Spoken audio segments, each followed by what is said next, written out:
দেখো, আজকে আলোচ্য বিষয় হচ্ছে দ্রুতি আর বেগের মধ্যে পার্থক্য। আমরা জানি কাকে বলে দ্রুতি, কাকে বলে বেগ। যখন পার্থক্য বলবো তখন কি বলতে হবে? প্রথমত সংজ্ঞাটা বলবো।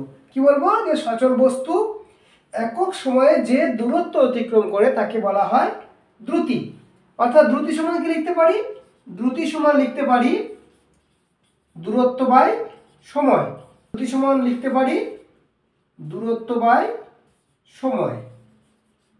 আবার এখানে কি বলেছি? যে সচল বস্তু একক সময়ে যে সরণ হয়, বস্তুর একক সময়ে সরণকে বলা হয় বস্তুটির বেগ। বেগের সংজ্ঞা কি পেলাম? সচল বস্তুর একক সময়ে সরণকে বলা হয় বেগ।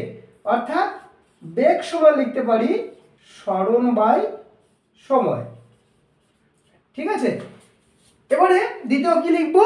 যে দ্রুতি হচ্ছে একটা স্কেলার রাশি। কেন না? যে রাশির মান আছে, শুধুমাত্র মান আছে, দিক বহির্মুখ কিছুই নেই, তাই এটা স্কেলার রাশি। আর বেগ হচ্ছে ভেক্টর রাশি, কারণ হচ্ছে এতে মান এবং অভিমুখ দুই থাকে, তাই হচ্ছে এটা ভেক্টর রাশি। ঠিক আছে, আর একটা জিনিস কি, কোনো বস্তুর দ্রুতি, সচল বস্তুর দ্রুতি কখনো শূন্য হতে পারে না, কারণ যেটা পথ যাচ্ছে সেই পথটা কখনো শূন্য হতে পারে না।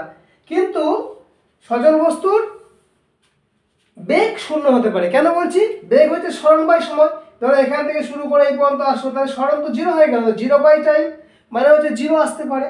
অর্থাৎ বেগ শূন্য হতে পারে কিন্তু দ্রুতি শূন্য হতে পারে না।